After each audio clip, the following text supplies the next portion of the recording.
Hola a todos, queridos amigos, sean bienvenidos nuevamente a otro episodio de El destino del mundo revelado y continuamos con el estudio de Apocalipsis. Y tenemos a nuestra expositora principal, Paulina. ¿Qué tal, Paulina? Hola Tony, ¿qué tal? ¿Cómo estás? Bienvenidos a todos nuestros amigos que nos escuchan y bueno, aquí estamos de nuevo para continuar este muy bonito estudio acerca del trono de Dios y bueno, esperamos que sea de mucha bendición para cada uno de nosotros. Perfecto. ¿Te parece si tenemos una pequeña oración, Paulina? Inclinemos Sí, el claro. rostro. Amante Padre Celestial que moras en las alturas de los cielos, pedimos que nos dé sabiduría y comprensión para el libro de Apocalipsis, que tu Santo Espíritu nos acompañe en este estudio, en Cristo Jesús. Amén. Amén, amén, amén. Bueno, Tony, vamos a comenzar de una vez. ¿Te acuerdas? Nos quedamos precisamente en el estudio de este capítulo 4. Vimos una parte nada más de lo que es el trono de Dios. Y bueno, vamos a continuar ahorita precisamente con el versículo número 6. Dice el versículo 6: y delante del trono había como un mar de vidrio semejante al cristal, y junto al trono y alrededor del trono cuatro seres vivientes llenos de ojos delante y detrás. Sí, bueno, aquí estamos viendo precisamente que después de la descripción de la primera parte de este capítulo, aquí aparece ya que delante de este trono, que ya estudiamos con anterioridad, aparece un mar de vidrio semejante al cristal. Aquí en esta versión nosotros podemos ver que dice junto al trono. Nada más quiero aclararles que si ustedes van a diferentes versiones de la Biblia, van a encontrar que no todas tienen la misma expresión. Más adelante vamos a estudiar de acuerdo a los números Strong en la palabra griega.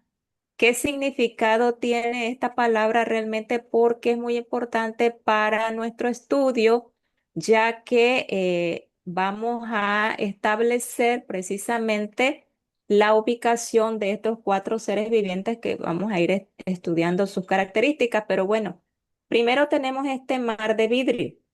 Este mar de vidrio, aquí algunos comentaristas sugieren que son las aguas apacibles que son símbolos de santificación por la palabra de Dios. Recordemos que el lavacro del santuario se utilizaba precisamente para lavar a los sacerdotes antes de que entraran al santuario. Y en Hebreos o en Efesios, o sea, lo que es en el Nuevo Testamento, ahí se nos dice precisamente que este lavacro, que es la palabra de Dios que nos santifica, ¿sí? En el lavamiento de la palabra nosotros somos santificados. También aquí sugieren que es un lugar de descanso. Bueno. Hablando del tabernáculo, recuerda, Tony, que es imprescindible que nosotros tengamos un conocimiento de las partes del santuario terrenal, porque esto es lo que nosotros estamos viendo aquí en el trono de Dios, una semejanza de lo que hay en el cielo. Y si tú te recuerdas, Tony, amigos que nos escuchan, en el tema del santuario, nosotros hemos estudiado que en el tabernáculo que construyó Moisés en el desierto se encontraba la fuente de agua de bronce que estaba ubicada entre eh, el altar del sacrificio y entre la puerta del lugar santo. Pero posteriormente, cuando Salomón construye el tabernáculo o el templo ya propiamente con otros materiales, pudimos estudiar que, bueno, lo que hemos estudiado esa parte, que este templo tenía no solamente un elemento de cada uno de los que se habían establecido en el santuario del desierto, sino eran varios. Y bueno, eso lo podemos estudiar en Éxodo, en Crónicas. Ahí ustedes pueden ver las referencias. Aquí las tenemos en esta lámina. Pero en el templo de Salomón había un mar de fundición, que era un mar que era muchísimo más grande, estaba sostenido por bueyes, por 12 bueyes, y estaba ubicado en la parte derecha de lo que es el santuario que construyó Salomón. Entonces vemos aquí que estas referencias nos pueden hacer un paralelismo con este mar de cristal que menciona el santuario celestial. Pero vamos a ver qué es lo que nos dice el escrito de profecía en cuanto a este mar de cristal, sobre todo porque vamos a ver la ubicación en la que se encontraba o en la que se encuentra propiamente en el lugar, en los lugares santos del santuario celestial. Eh, Sabemos que no podemos describir completamente y perfectamente este lugar porque ni siquiera los mismos profetas pudieron hacerlo. Simplemente se les mostró vislumbres de este santuario, pero aquí uniendo todas las visiones y todo lo que hemos estado estudiando hasta aquí, sí podemos determinar esos lugares porque precisamente eso sí se nos ha revelado. Entonces vamos a ver en primeros escritos en la página 706 si nos quiere leer por favor esta Sí, cita, Tony. dice así, delante del trono sobre el mar de cristal, ese mar de vidrio que parece revuelto con fuego por lo mucho que resplandece con la gloria de Dios, hállase reunida la compañía de los que salieron victoriosos, de la bestia y de su imagen y de su señal y del número de su nombre. Sí, aquí la hermana White, ella menciona que este mar, en primer lugar, sí es un mar que parece de cristal y este mar dice que refleja la gloria de Dios, por eso se ve como combinado con fuego. Allí ella menciona que se haya reunido esta compañía que fueron victoriosos de la imagen de la bestia, de su señal y del número de su nombre. Nosotros, bueno, aquí sabemos que se refiere a los 144.000, como lo vamos a estudiar más adelante. Pero vamos a ver otra cita de igual del Espíritu de Profecía que nos deja más claro en dónde está la ubicación de este mar de cristal en el santuario celestial. Si la quieres leer, por favor, Tony. Ok, dice de esta manera, primeros escritos, página 16. Juntos entramos en la nube y durante 7 días fuimos ascendiendo al mar de vidrio, donde Jesús sacó coronas y nos las ciñó con su propia mano. Nos dio también arpas de oro y palmas de victoria. En el mar de vidrio, los 144.000 formaban un cuadrado perfecto. Algunas coronas eran muy brillantes y estaban cuajadas de estrellas, mientras que otras tenían muy pocas, y sin embargo, todos estaban perfectamente satisfechos de su corona. Iban vestidos con un resplandeciente manto blanco, desde los hombros hasta los pies. Habían ángeles en todo nuestro derredor mientras íbamos por el mar de vidrio hacia la puerta de la ciudad. Jesús levantó su brazo potente y glorioso y posándolo en la perlina puerta la hizo girar sobre sus relucientes goznes y nos dijo, en mi sangre lavasteis vuestras ropas y estuvisteis firmes en mi verdad, entrad. Todos entramos con el sentimiento de que teníamos perfecto derecho a estar en la ciudad. Gracias, Tony. Bueno, aquí si nos damos cuenta, ella nos va explicando todo este recorrido que hacen estos 144.000. Bueno, cuando Cristo viene por segunda vez, ella menciona que ascienden al lugar al que llegan primero, al mar de cristal, ascienden durante 7 días. Y en ese mar de cristal o mar de vidrio dice que estos 144.000 forman un cuadrado perfecto. Todas estas visiones las vamos a ver mejor, mucho más adelante, cuando ya vayamos por estos capítulos. Y aquí dice que en la parte donde está con rojo, dice, había ángeles en todo nuestro derredor mientras íbamos por el mar de vidrio hacia la puerta de la ciudad.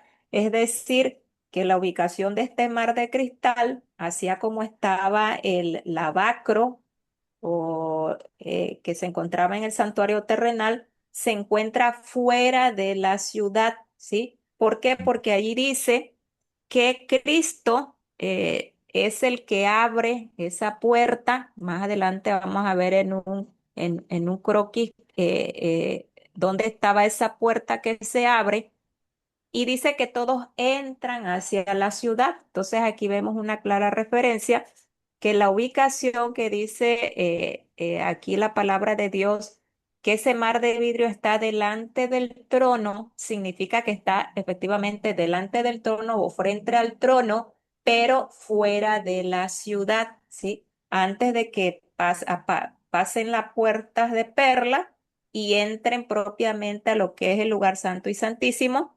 Allí se encuentra el mar de vidrio. No sé si tienes algún comentario hasta aquí, Tony. Sí, la significancia del simbolismo del agua y lo que Ujú, Jesús dice, en mi sangre lavasteis vuestras ropas, tiene mucho ujú, simbolismo. No podíamos entrar a esa ciudad. Primero, es que el santuario es prácticamente es un simbolismo tan profundo que lo primero que ujú, encontrábamos era el altar de sacrificio. Teníamos que aceptar el sacrificio de Jesús, después lavarnos en ese lavacro para ujú. poder accesar a esa santa ciudad. Y Jesús nos está dando a entender esto de esa manera aquí también. Sí, efectivamente, ¿verdad? Primero, como dices tú, ahora sí que como seres humanos nos colocamos en el altar para hacer Ujú, un sacrificio vivo al Señor, ujú, ¿sí? Donde luego lavamos nuestras vestiduras a través de esa justicia impartida que Dios imputada primero y después impartida conforme vamos desarrollándonos como cristianos y para poder estar allí con Él en ese mar de cristal tuvimos que haber pasado como bien dices tú, por esto, eh, eh, tanto por el altar del sacrificio y después ser lavados en el altar, perdón, en en el la lavacro. fuente de agua, en el lavacro, antes de poder entrar a la puerta de la ciudad, donde en la primera departamento que vemos en el santuario celestial, perdón, terrenal, es el lugar santo. Y es Ujú, lo que vamos a ir nosotros también estudiando cómo es el paralelismo en la ciudad celestial. Entonces aquí tenemos precisamente una imagen, no sé si esta creo que ya la habíamos mostrado anteriormente, bueno, pero para que nosotros veamos este simbolismo en el lugar, en el santuario terrenal, vemos que está el altar del sacrificio. Ahorita les voy a ir marcando aquí para que puedan ustedes ver bien.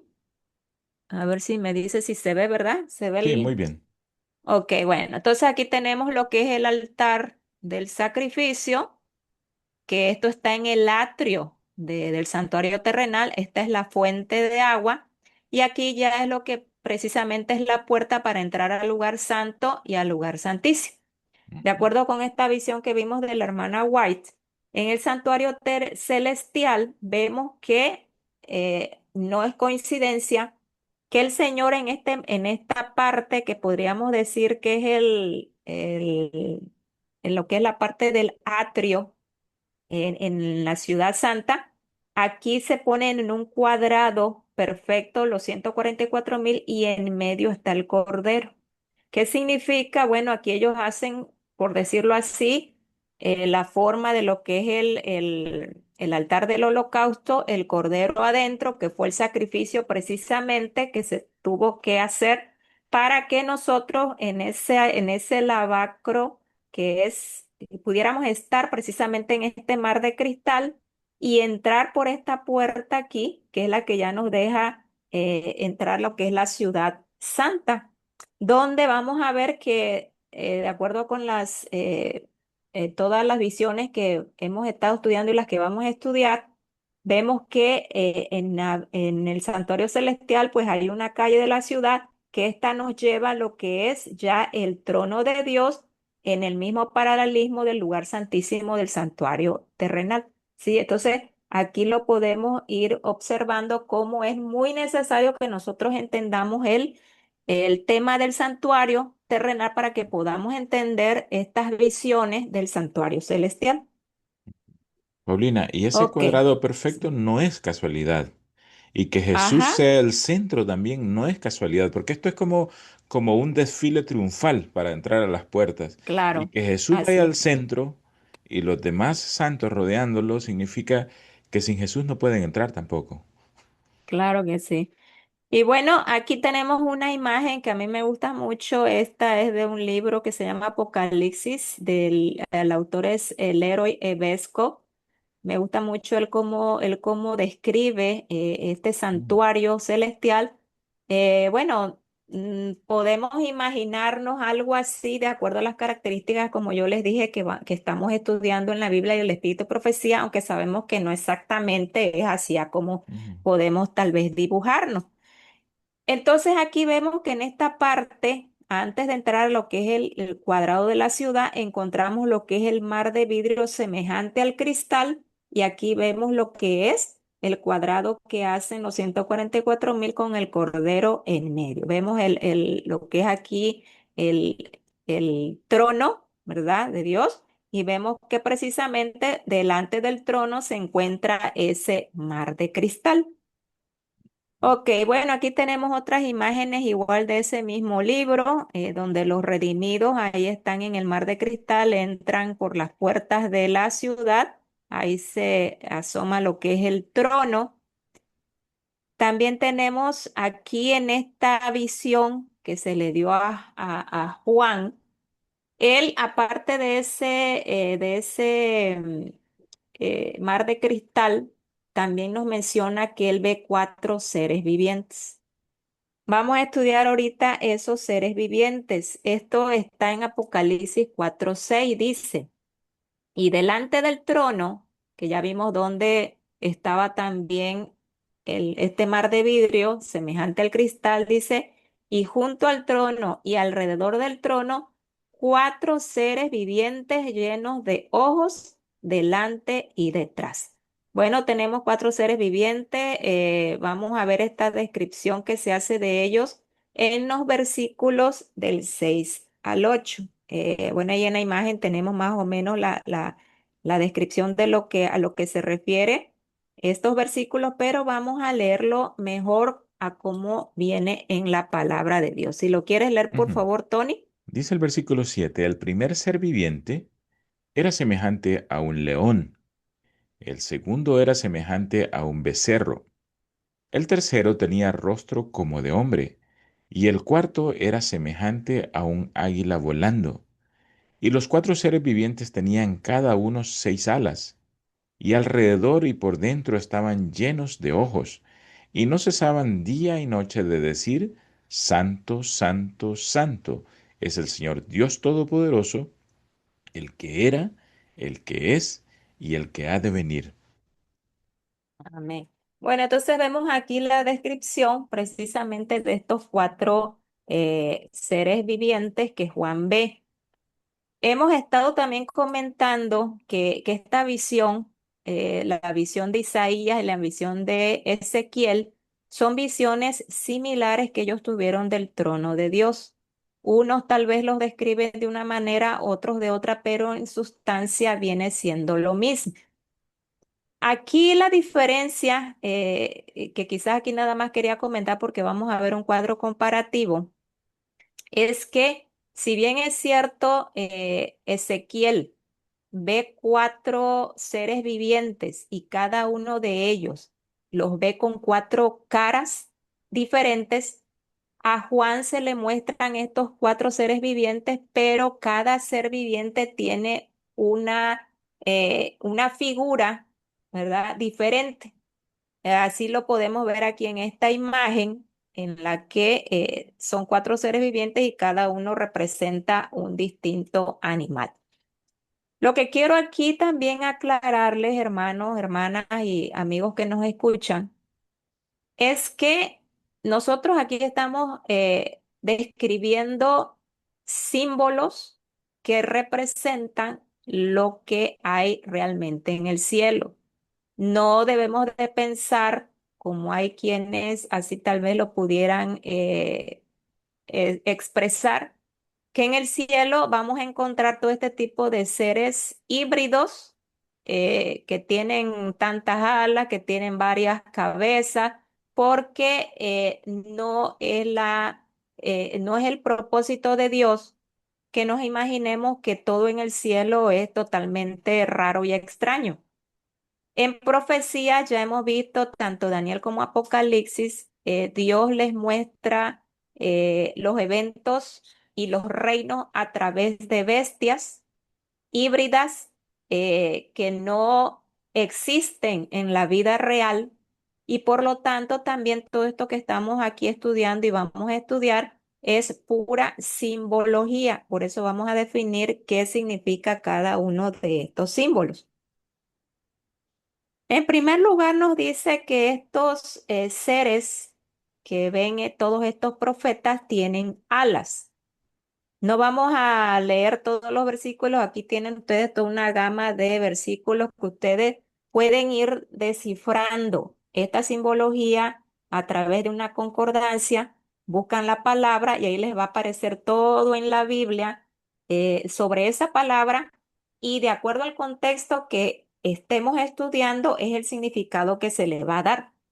Por ejemplo, el significado de alas en la Biblia significa protección, velocidad y reverencia, ¿sí?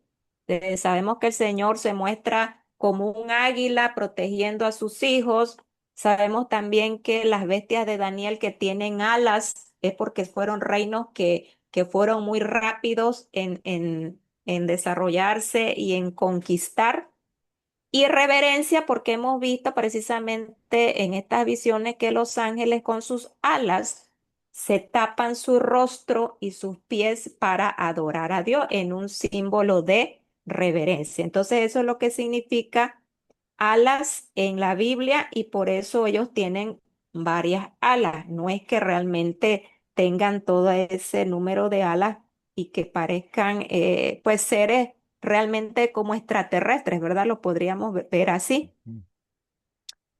Y bueno, vamos a ver, por otro lado, estos seres tienen, aparte de alas, tienen una característica también especial que ahorita vamos a estudiar. Bueno, otra de las características que tienen estos seres que ve el apóstol Juan, las vamos a comparar para que veamos que estas profecías que se le dan o estas visiones que se le dan a estos profetas son similares, o sea, tienen el mismo significado, aunque ellos las describen de manera tal vez un poco diferente. Vamos a estudiar en Ezequiel el capítulo 1, el versículo 15 y 18. Si lo quieres leer, por Ujú, favor, dice, Tony. mientras yo miraba a los seres vivientes, he aquí una rueda sobre la tierra junto a los seres vivientes a los cuatro lados, y sus aros eran altos y espantosos, y llenos de ojos alrededor en las cuatro. Ok. Aquí vamos a ver que Ezequiel en el primer capítulo, él, aparte de ver estos cuatro seres vivientes que también ellos tienen ojos, también ve unas ruedas que tienen ojos. En Ezequiel 10, en el versículo 9 y 12, allí también él menciona de nueva cuenta estas ruedas, pero aparte también menciona a estos querubines. Si los Ujú. quieres leer, por favor. Dice, y miré y he aquí cuatro ruedas junto a los querubines. Junto a cada querubín una rueda y el aspecto de las ruedas era como de crisólito. Y todo su cuerpo, sus espaldas, sus manos, sus alas y las ruedas estaban llenas de ojos alrededor en sus cuatro ruedas. Ok, entonces aquí vemos la palabra en común que es ojos, ¿sí? Ujú, Aquí en Ezequiel 1 él menciona que las ruedas tienen ojos.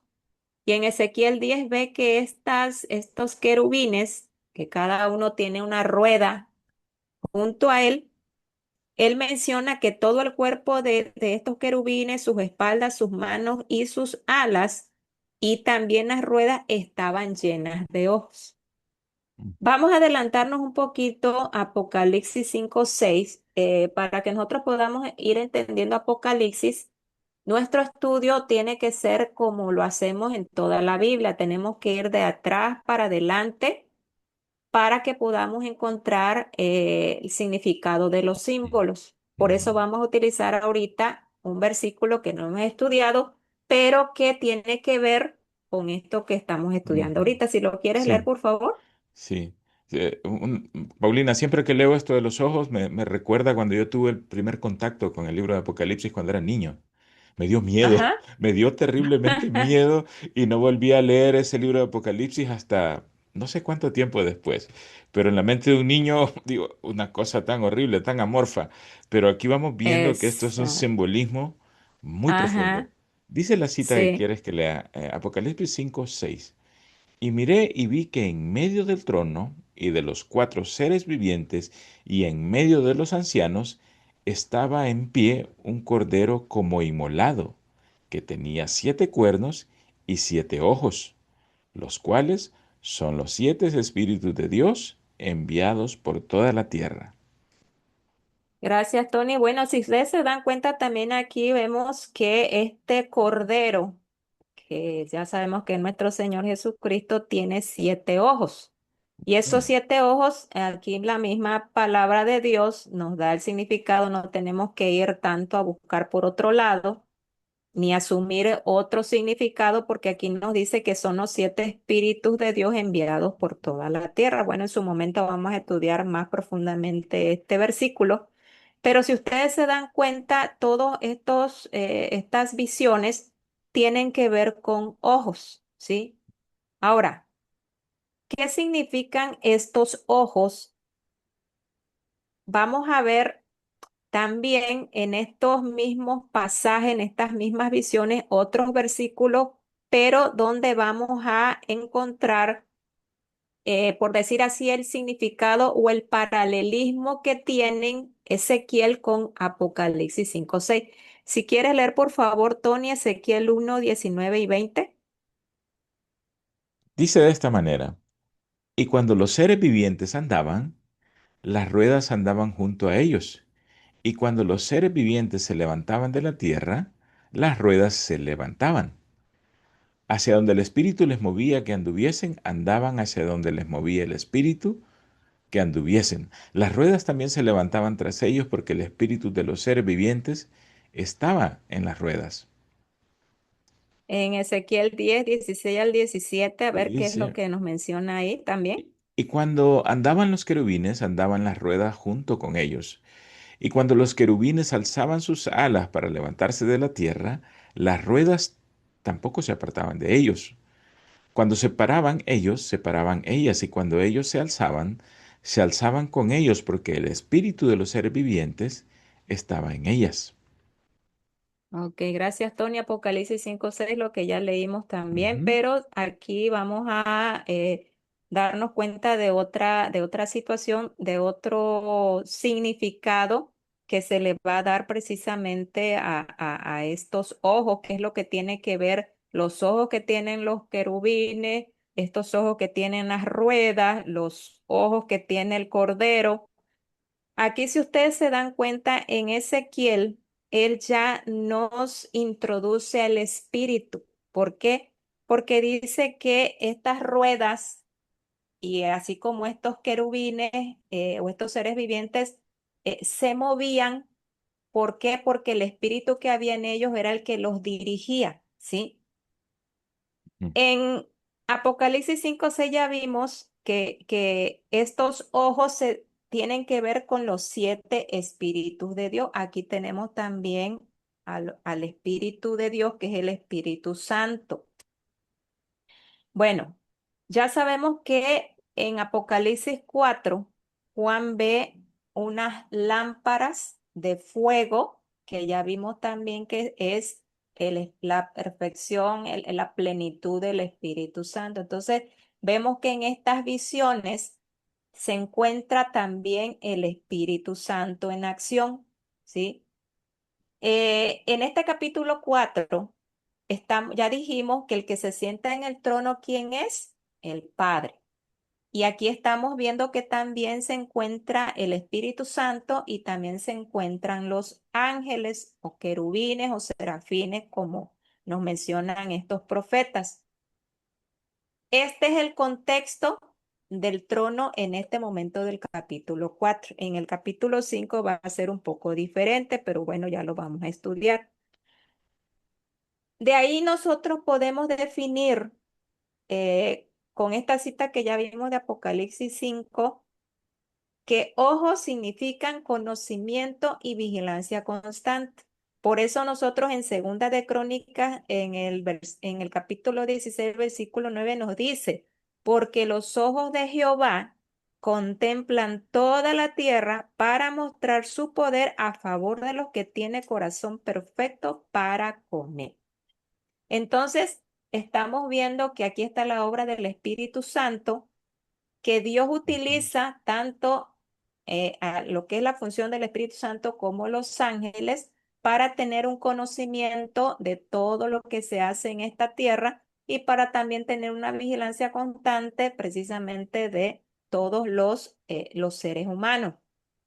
Entonces vemos que si bien es cierto, estos ángeles tienen estas características eh, que son veloces, que son reverentes, que protegen, porque sabemos, Tony, ¿verdad? Que cada uno de nosotros tiene un ángel protector. Para eso son los ángeles, para protegernos.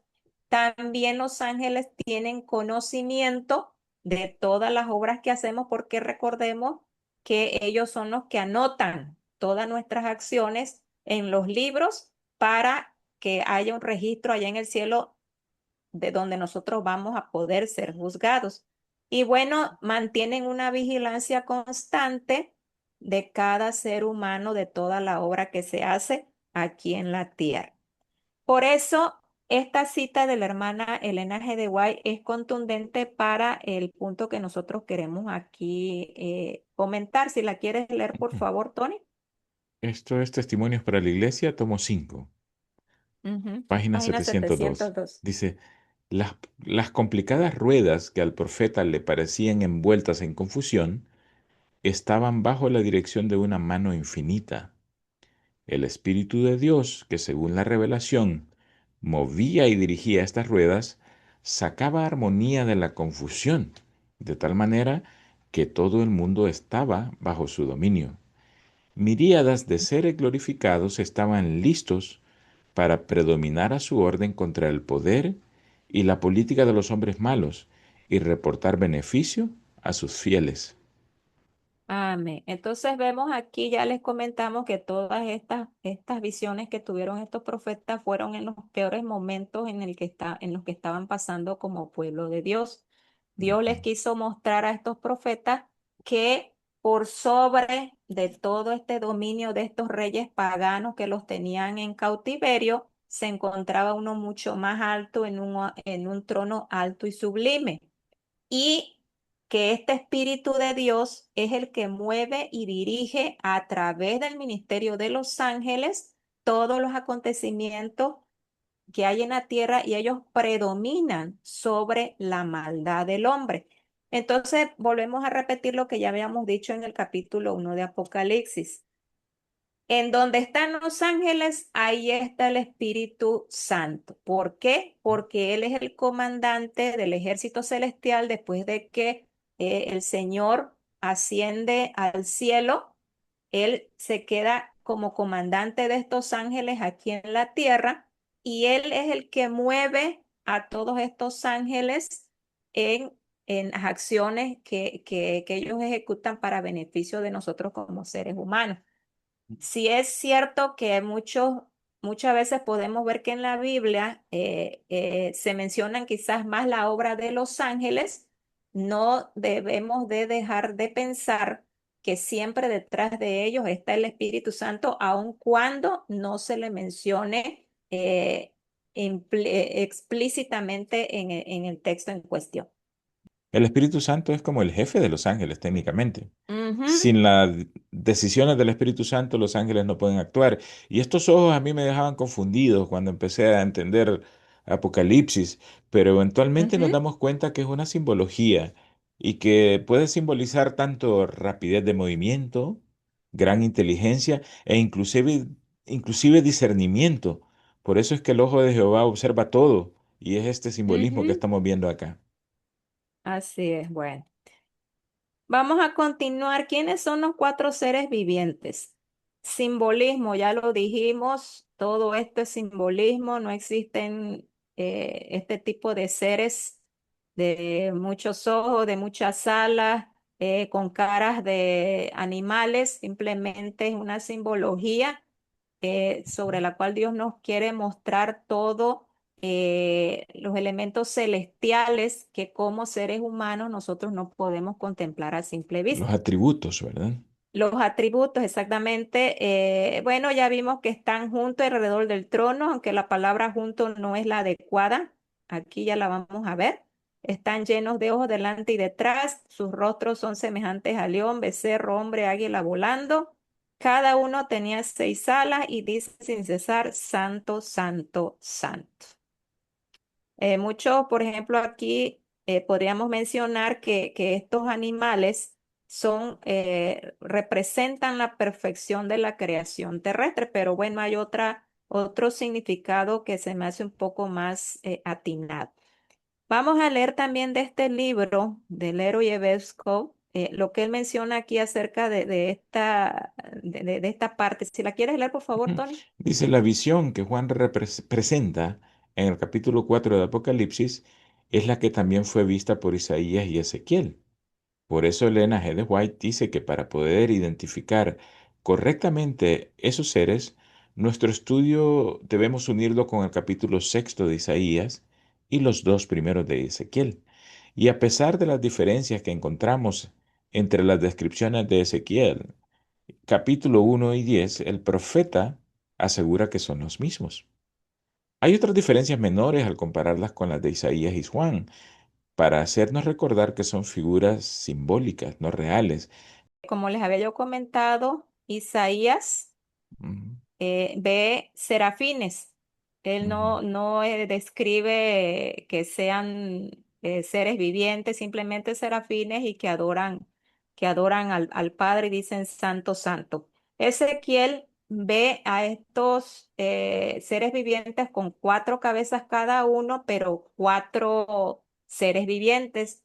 Y en Apocalipsis a Juan se le presentan estos 4 seres vivientes, como lo vemos en la figura, cada uno representando un distinto ser, un distinto animal.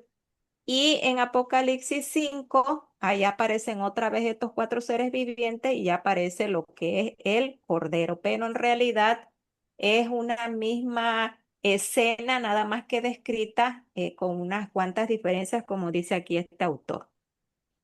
Y aquí tenemos esta cita, que es la que él menciona en Testimonios para los Ministros, página 213, dice, estudian los obreros de Dios el capítulo sexto de Isaías y los primeros 2 capítulos de Ezequiel.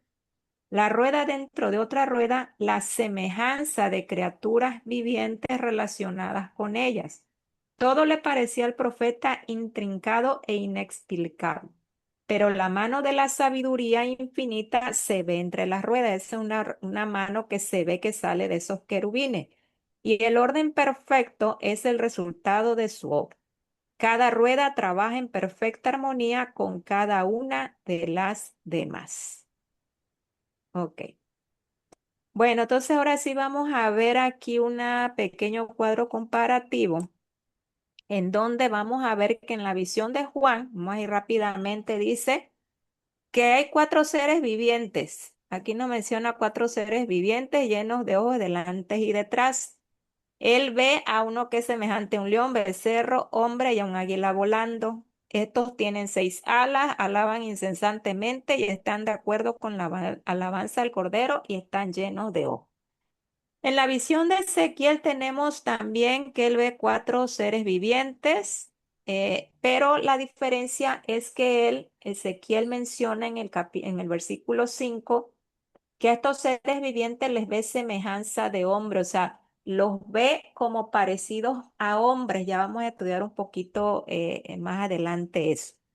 Tienen cuatro alas y cuatro rostros, ¿sí? A diferencia de Ezequiel, perdón, de Juan que le ve seis alas, estos tienen pie derechos y plantas de becerro. Sus rostros en el versículo 10 del capítulo 1, él menciona que sus rostros son de aspectos de hombre, león, buey y de águila. También dice que están llenos de ojos, pero aquí la diferencia es que ya en el capítulo 10 en los versículos 14 y 20, él ya dice que sus rostros de querubín, hombre, león y águila. Aquí si ustedes se dan cuenta, él ya, en vez de mencionar buey, ya él ve a un querubín, e inclusive casi al final del capítulo, en el versículo 20, él menciona que ahí es en donde él sabe que son querubines, ¿sí? Entonces, por eso aquí en la parte de abajo nos menciona que los querubines, esta palabra deriva del plural del hebreo cherub o kerub, que es de un origen incierto, y la palabra querubín que nosotros conocemos viene del griego kerub, que pudiera significar toro o los próximos, o segundo, decir que el buey es el paralelismo con querubín. Y ahora bien, como les había dicho, Isaías menciona que estos tenían seis alas, igual a como los ve Juan. Estos cubren con dos alas sus rostros, con dos sus pies y con dos volaban. Y él sí menciona que son serafines. Vamos a ver qué diferencia hay entre serafines y querubines. Y estos también alaban santo, santo, santo. Entonces ahí podemos ver ese cuadro comparativo, cuáles diferencias, cuáles similitudes y cómo el Señor al final de cuentas da la interpretación de estos seres vivientes que son finalmente querubines. Sí, es bien bonito ver cómo el profeta, no sé cómo logró describir esto, porque cuando nosotros nos hacemos una idea es bastante complejo entenderlo. Pero vamos a ver que la Biblia misma explica, de hecho ya nos está diciendo que es un querubín, ¿verdad? Ujú, sí. Ujú. Bueno, entonces, resumiendo, ¿qué es lo que sí sabemos de estos cuatro seres vivientes? Que la repetición personificada de ellos en las escrituras afirma que son seres angelicales. Representan todos los serafines y los querubines delante del trono, ángeles de gran autoridad, lo que tú habías comentado. En punto 2, el hecho de que están alrededor del trono indica que son seres muy santos que celan y protegen el trono de Dios. En tercero, los ojos son símbolos de sabiduría e inteligencia, por lo tanto representan gran conocimiento del plan apocalíptico. Y por último, lo que dicen y lo que hacen, que son adoradores.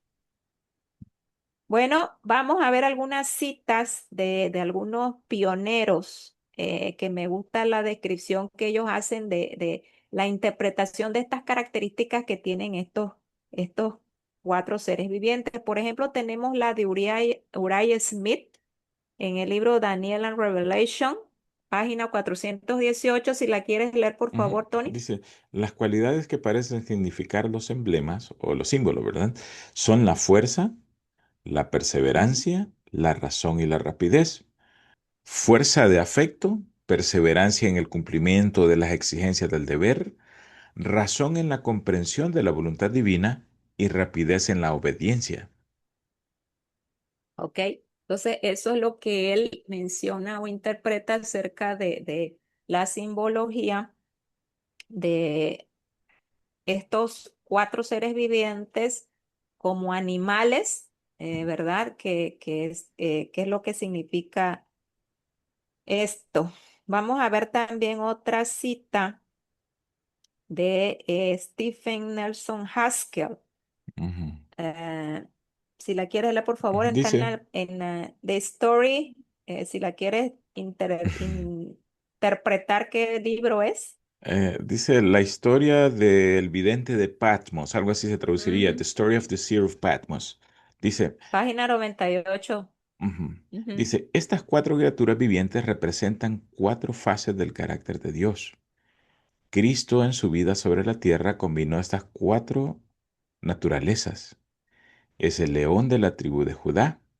Cristo representaba la naturaleza real del Padre. El segundo rostro era el del becerro o del buey, el siervo de los hombres. Es un recordatorio del Cristo que se convirtió en siervo de los hombres. Así como Dios tomó la forma del hombre, hay en el don una promesa de que el hombre puede tener la naturaleza de su Dios. El ojo agudo del águila voladora representa la mirada escrutadora de aquel cuyos ojos, como una llama de fuego, recorren de un lado a otro la tierra para aferrarse fuertemente a aquellos cuyo corazón es perfecto para con él. Gracias, Tony. Bueno, aquí sí vemos estas dos interpretaciones. Una se va más por la descripción de los atributos que tienen estos ángeles, ¿sí? De atributos físicos, por decirlo así. Pero Haskell se va más que nada por estos atributos que tienen estos querubines que son o representan las cuatro fases del carácter de Dios, es decir, del carácter de Cristo. Y vamos a verla en la siguiente ilustración. El león, de acuerdo con la Biblia, significa realeza, poder y valentía. Ahí están los versículos, si ustedes lo quieren corroborar en sus Biblias. ¿Por qué estos querubines representan este carácter? Bueno, sabemos que el león, Cristo es el león de la tribu de Judá, es el descendiente del rey David. Sabemos que si él es el rey, los ángeles son sus hijos y por lo tanto son hijos de un rey, son de la realeza. Así como nosotros también se nos prometió que íbamos a ser reyes y sacerdotes con Cristo, Amén. así Ujú. también estos ángeles tienen esa cualidad del carácter de Cristo porque realmente ellos también pertenecen a la realeza. Bueno, el buey o toro significa servicio y sacrificio. Bueno, sabemos que los bueyes en la antigüedad eran los que se utilizaban para las labores del campo, para carga. Era el instrumento, por decirlo así, de trabajo que más se utilizaba en esos tiempos del pueblo de Israel y también era uno de los animales que se utilizaban como sacrificios o holocaustos dentro de el santuario, ¿sí? En lo que es en los servicios diarios del santuario, ellos se utilizaban como sacrificio. Esto lo podemos nosotros encontrar en estos versículos que ustedes pueden revisar y sabemos que si bien el Señor Jesucristo, Él tuvo una vida de servicio aquí en la tierra y siempre la ha tenido y la tendrá, también fue el principal sacrificio a la cual estos animales prefiguraban este gran sacrificio que Cristo iba a hacer. Así los ángeles también en el cielo, estos querubines, están al servicio de Dios y de la familia humana y también son ángeles que también tienen ese atributo de ser, de sacrificarse, ¿verdad? Por tener a los seres humanos en un plan correcto delante del trono de Dios. También vemos que el hombre, ¿qué características tiene el hombre? Bueno, es inteligencia, raciocinio, libre albedrío. Y sabemos que el Señor Jesucristo durante su estancia en la tierra, en el Nuevo Testamento, Él siempre se hace llamar el Hijo del Hombre. ¿Por qué? Ujú. Porque tiene una naturaleza humana. Ujú. Ahora, esto lo podemos encontrar en estos versículos, pero quiero dirigirme al versículo de Ezequiel 1:5, sobre todo en las traducciones de la Biblia de las Américas y en la Biblia del Oso. Estas versiones mencionan que estos querubines tienen forma humana, se les ve forma humana o figura de hombre. No quiere decir que estos querubines tengan la misma naturaleza humana que Cristo adoptó cuando vino a esta tierra, porque sabemos que ellos son espíritus ministradores y solamente Cristo en el cielo tiene esta naturaleza humana como la de nosotros. Mas, sin embargo, sabemos que los ángeles pueden tomar una forma humana. De hecho, en la Biblia podemos encontrar muchos momentos en los cuales ellos, para hablar con los humanos, ellos tuvieron que adoptar una forma humana para que se les pudiera ver. Entonces, por eso a ellos se les considera que tienen como un rostro de hombre, ¿no? Porque también hacía como el Señor a nosotros nos hizo a su imagen y semejanza, también los ángeles son hechos a imagen y semejanza de Dios. Ahora, la misma espíritu de profecía dice que nosotros somos tanto espiritual como físicamente fuimos hechos cuando Adán y Eva fueron hechos cumpliendo esos dos puntos, tanto física como espiritualmente semejantes a Cristo. Por eso podemos ver que los ángeles pueden tener una apariencia humana. Y por último, el águila representa vigilancia y protección. Esto lo podemos ver también en estos versículos. Ya lo comentamos, vigilancia porque los ángeles con estos ojos que tienen, que es el conocimiento, toda esa inteligencia, ellos vigilan y ven todo lo que pasa en todo el universo y Ujú. también son protectores. En este caso, estos querubinos lo vamos a ver que son protectores del trono de Dios, pero también hay ángeles que nos protegen como seres humanos. Es bien Tony. interesante que aparece ahí el hombre. El hombre en la creación era la cúspide de toda la creación, en otras palabras. Los atributos de los otros animales, el buey, esa capacidad de sacrificio y la Ujú. mansedumbre. Un buey puede trabajar Sí. todo un día en labores agrícolas y a cambio de nada, solo de comida. Entonces, y Ujú. que ponga el hombre allí, es la inteligencia, prácticamente todo esto encierra todos los atributos que se le pueden calificar a estos seres.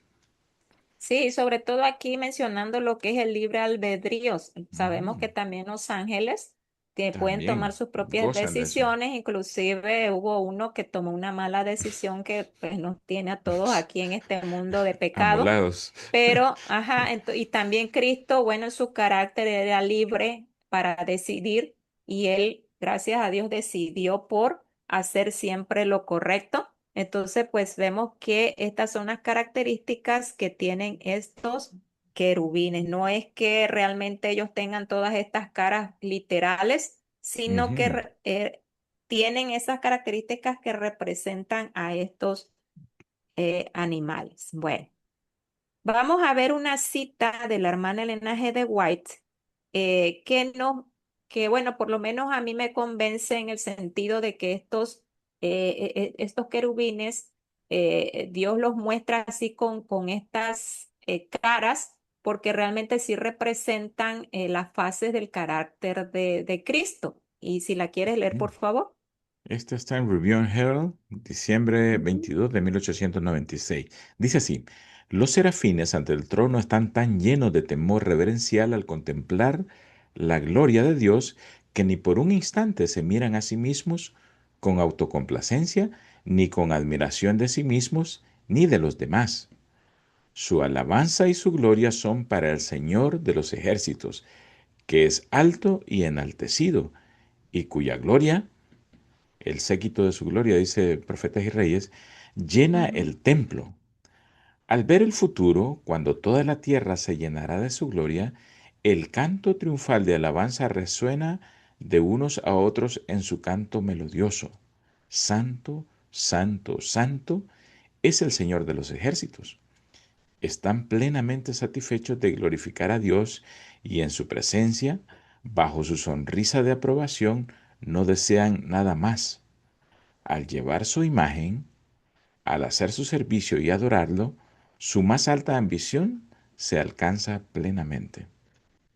Amén. Aquí vemos entonces que la hermana White, refiriéndose a esta visión de Isaías, menciona que estos serafines son, que están en este templo, y ella menciona aquí que el Señor de los ejércitos dice que es alto y enaltecido porque está en un lugar alto, ya lo vimos en su trono, y cuya gloria dice que en las versiones, hay unas versiones que dicen y cuyas faldas llenan el templo. Esas faldas significan la gloria de Dios.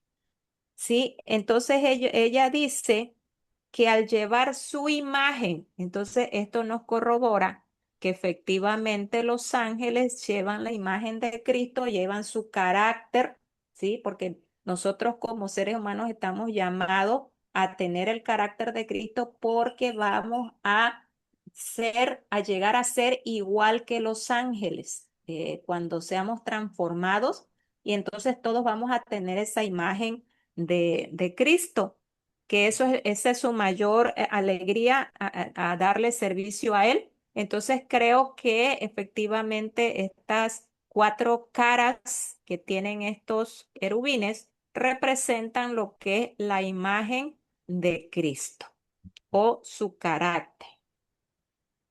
Bueno, vamos a ver ahorita. Aquí Isaías nos habla de serafines, Ezequiel y Juan nos hablan de seres vivientes, Ezequiel dice que son querubines. La palabra serafín, de acuerdo con el diccionario Strong, si la quieres leer, por favor, Tony, Dice, es la ¿qué palabra significa? Ujú. 188314, saraf. Dice que la raíz primaria es estar, eh, poner en fuego, encender, arder, asolar, cocer, consumir, destruir, fuego, incendiar, prender y quemar. Exactamente. Entonces, la palabra serafín significa algo como que arde, como que está en fuego, como que Criaturas prende, encendidas como en que fuego. ¿Eh? Ujú. exactamente. Entonces, Ezequiel les llama querubines. Estos querubines, bueno, aquí tenemos una lista de versículos de la Biblia que ustedes quieren, si quieren, pueden checar que estos glorifican a Dios, ¿sí? Su mayor trabajo, servicio que ellos hacen en el trono es glorificar a Dios. Bueno, Música. entonces, sí, así es. Entonces aquí vemos que precisamente, a ver, vamos a la siguiente. Serafines significa los ardientes, ¿sí? Esa palabra la encontramos en Ezequiel 1:13. Cuando nos dice Ezequiel, él ve a estos seres vivientes, dice, cuanto a la semejanza de los seres vivientes, su aspecto era como de carbones de fuego encendidos, como visión de hachones encendidos que andaba entre los seres vivientes, y el fuego resplandecía y del fuego salían relámpagos. Esta cita ya la vimos, pero para que vean ustedes que los serafines, que significan los ardientes, estos seres vivientes arden, o sea, se ve como que arden en fuego. También tenemos otra cita en Hebreos 1:7 que aquí es más explicativa, nos dice el Señor, ciertamente de los ángeles dice, el que hace a sus ángeles espíritus y a sus ministros llama de fuego. Entonces, ¿qué significa? Por decir así, Isaías dice que son serafines porque él los ve como seres ardientes. Podríamos definir que tal vez Isaías se va por dar la explicación de la apariencia física que tienen estos ángeles, estos querubines. Pero ahora vamos a ver qué es lo que hacen los querubines. Bueno, los querubines que hacían, como tú ya lo habías dicho anteriormente, resguardaban el arca del pacto en el santuario. Ahí ustedes pueden ver la cita donde nos comenta eso. Y también habían, si ustedes recuerdan, yo les comenté en el santuario que construyó Moisés, solamente había un arca, el arca de la alianza, y encima del propiciatorio habían dos ángeles.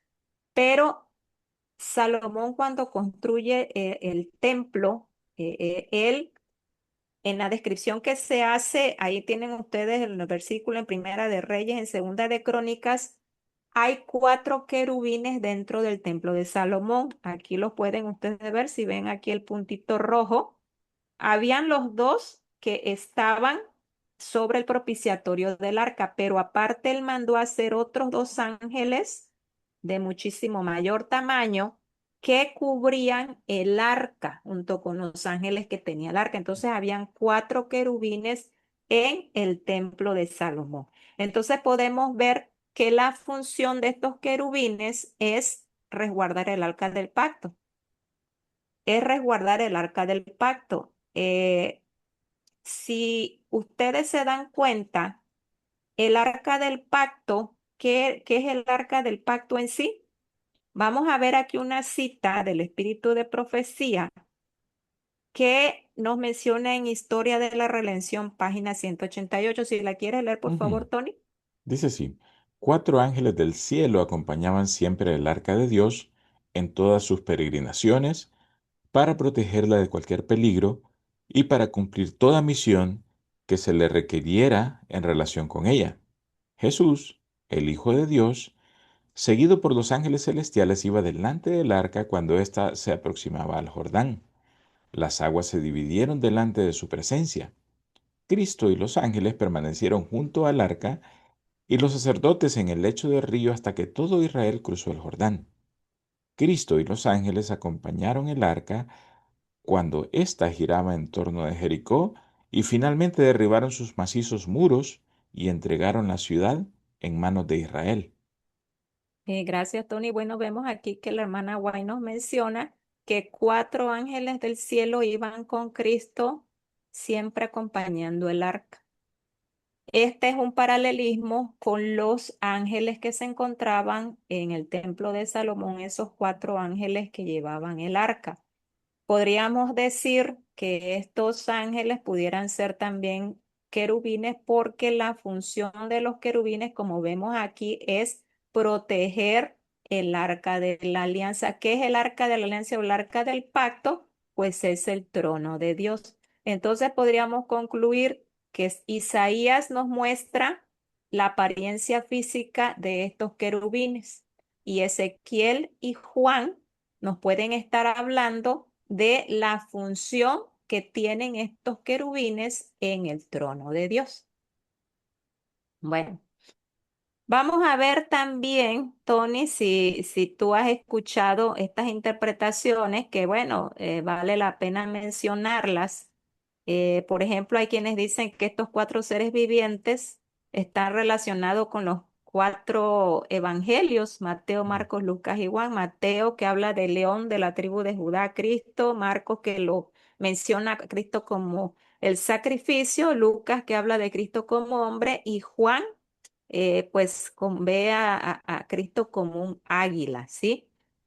También hay otra interpretación que nos dice que estos cuatro querubines eh, en el santuario donde estaban todas las tribus alrededor, recordemos que habían tres en cada lado del santuario y cada tribu que era la que tenía la primacía de esas tres, iba al frente con su estandarte. Según muchos estudiosos y dicen que esta es es algo que realmente no se puede comprobar, simplemente es como una tradición que los padres o los judíos mencionan de que la tribu de Judá tenía a su estandarte un león, la de Dan tenía al águila, la de Efraín a un toro y la de Rubén tenía a un hombre, ¿sí? Eh, Vemos aquí que si bien es cierto no tenemos cómo comprobar esa tradición, pero concuerda precisamente que esas tribus estaban alrededor, por decir así, del trono de Dios. Cada uno de esos animales, eh, como dice aquí Apocalipsis, se encontraban junto o al lado del trono y alrededor. Entonces, también son pues, interpretaciones que pudiéramos también considerar. Y tiene algo de sentido, Paulina, porque le dice a Moisés, hazme un santuario y yo moraré Ujú, entre medio de vosotros. sí, Y por medio de simbolismos tiene sentido hasta cierto punto, claro, ¿verdad? tiene sentido. No se puede comprobar Ujú, bíblicamente ni por el espíritu de profecía, pero pues sí tiene sentido por lo que estamos ujú, estudiando.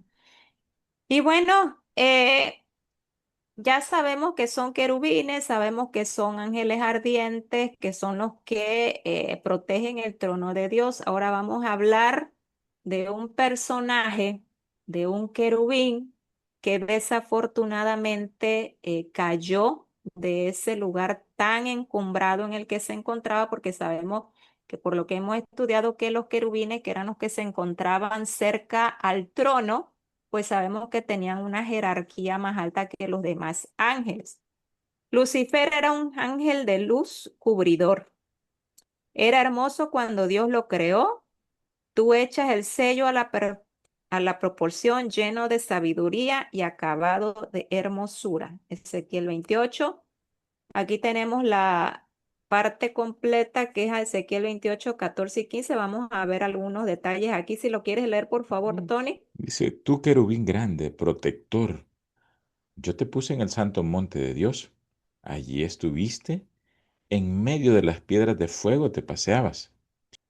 Perfecto eras en todos tus caminos desde el día que fuiste creado, hasta que se halló en ti maldad. Ok, gracias, Tony. Si ustedes se dan cuenta, aquí Ezequiel menciona que era un querubín grande. Bueno, aparte de la estatura que tenía grande, podríamos decir que era el de los principales, ¿sí? Del que estaba más arriba. Era Exaltado. protector, protector porque se encontraba alrededor del trono protegiendo el trono, y no precisamente porque Dios requiriera protección, sino más bien el hecho de que estaban acompañando y sirviendo más directamente a Dios en el trono. Dice aquí, yo te puse en el santo monte de Dios. Bueno, si recuerdas, Tony, de las visiones que hemos leído de los profetas de ahora del tiempo del fin, vimos a William Foy, que él menciona en una de sus visiones que él ve una montaña Ujú. alta, así como la plata pura. Por eso el Señor habla del santo monte de Dios. Y si te das cuenta, Tony, bueno, también él en Jerusalén estaba sobre un monte alto, ¿sí? Entonces, Dios establece, siempre ha establecido su trono en un lugar alto.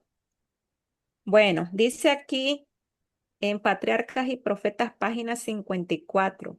Lucifer, el hijo de la mañana, era el principal de los querubines cubridores, santo e inmaculado. Estaba en la presencia del gran Creador y los incesantes rayos de gloria que envolvían al Dios eterno caían sobre él.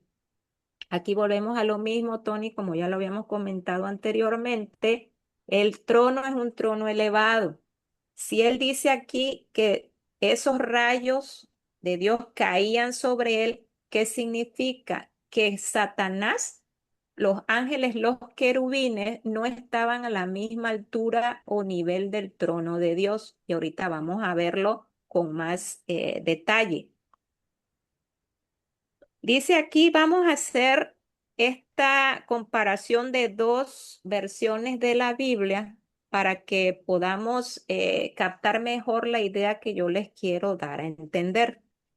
En Isaías 14, 13 al 14, vamos a leer esta cita, Tony, por favor. Tú que decías en tu corazón, subiré al cielo, en lo alto, junto a las estrellas de Dios, levantaré mi trono y en el monte del testimonio me sentaré. A los lados del norte, sobre las alturas de las nubes subiré y seré semejante al Altísimo. Ok, vamos a leer la otra versión que es la Biblia de las Américas. Esta que leíste es la de la Reina Valera del Ujú. 60. Ahora vamos a leer la de las Dice, Américas. pero tú dijiste en tu corazón, subiré al cielo, por encima de las estrellas de Dios, levantaré mi trono y me sentaré en el monte de la asamblea en el extremo norte. Subiré sobre las alturas de las nubes, Me haré semejante al Altísimo. Sí, gracias. Mira, si aquí te das cuenta, dice aquí una versión en lo alto junto a las estrellas de Dios. La otra versión dice por encima de las estrellas de Dios. Ujú, Dice, él habla de un monte del testimonio. En la otra versión nos habla de un monte de la asamblea. ujú, En el extremo norte nos dice una versión y la otra dice a los lados del norte. Vamos a ujú, ver qué simbología encontramos aquí para que podamos entender qué era lo que Satanás deseaba, porque aquí también él está hablando de una manera simbólica. En la Biblia, las estrellas de Dios, ahí ven ustedes los versículos, los pueden ustedes buscar en su casita.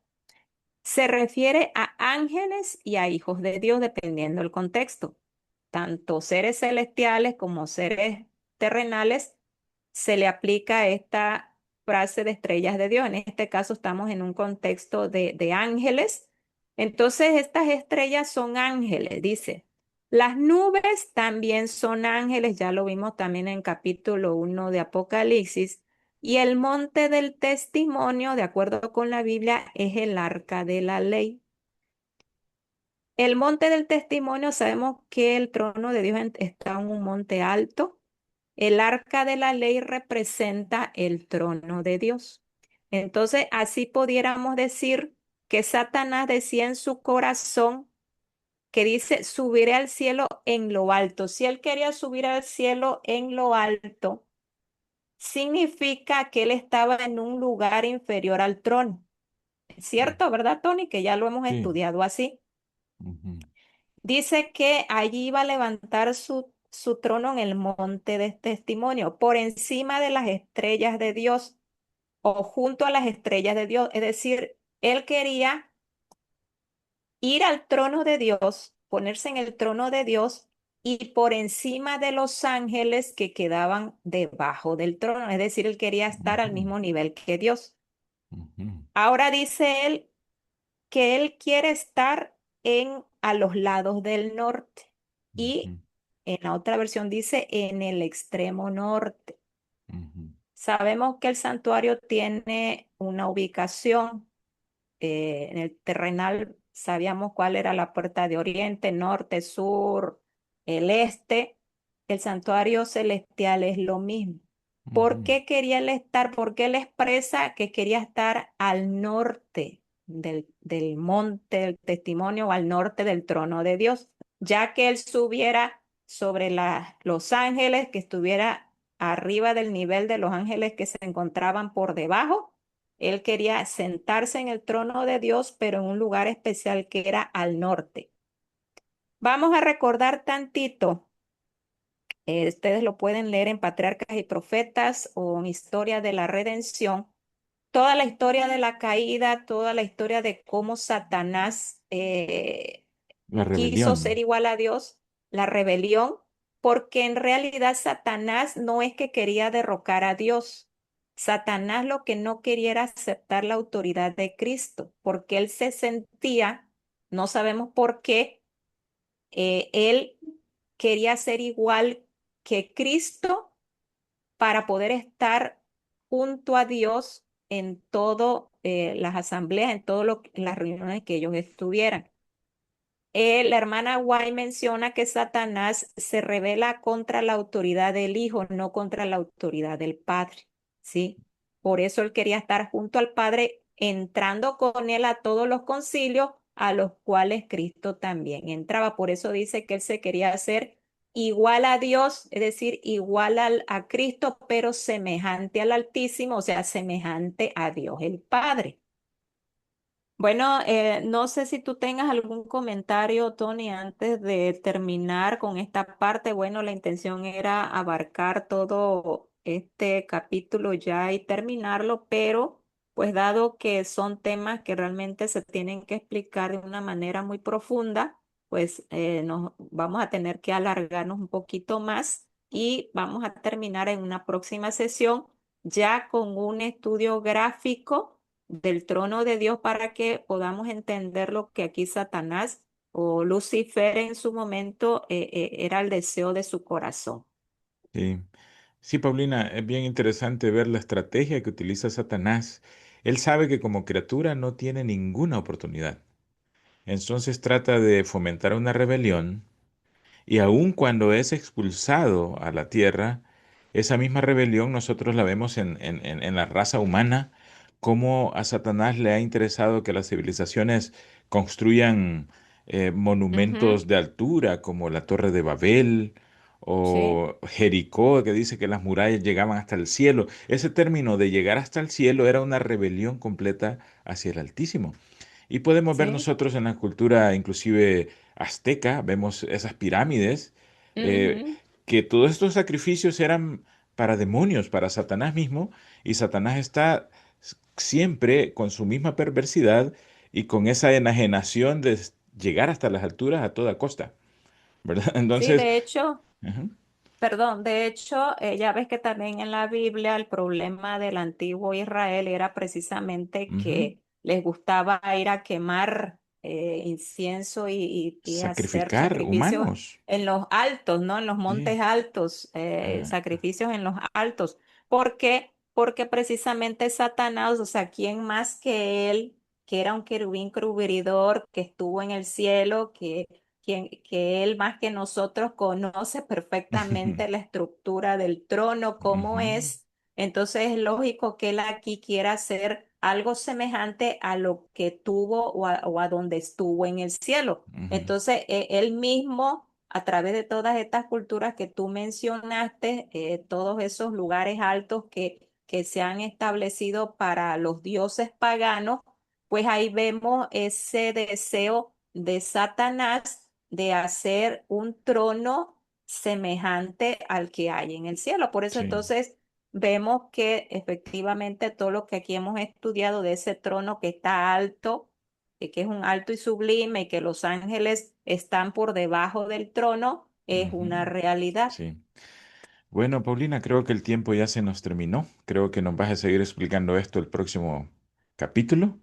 Te agradezco toda esta explicación que es muy extensa y profunda. Y les invito a nuestros amigos que no se queden solo con esto. También ustedes vayan a los libros, a la Biblia, al Espíritu y Profecía. Inclusive hay buenos teólogos que tienen también bastantes explicaciones muy acertadas referente a este tema. Y como siempre les pido que nos den like a nuestros videos, que los compartan con personas interesadas sobre el libro de Apocalipsis y nosotros, primero Dios, vamos a estar subiendo un video cada semana, ¿verdad? Paulina. Sí. Sí, gracias Tony por también por tu ayuda. Gracias a todos aquellos que estuvieron aquí con nosotros, que escucharon este tema. También les invitamos a que nos dejen sus comentarios porque, bueno, eso también nos ayuda para que estos videos puedan verse más o personas que los puedan tener o se puedan compartir más, ¿verdad? Con aquellos que les interese y como tú bien decías, bueno, vamos a tener el final de ya de este capítulo, si Dios quiere, para la próxima semana. Ok. Así que, pues muchas gracias por su atención y nos vemos hasta Nos pronto. vemos hasta la próxima. Hasta luego. Bye. Hasta luego. Bye bye. Adiós.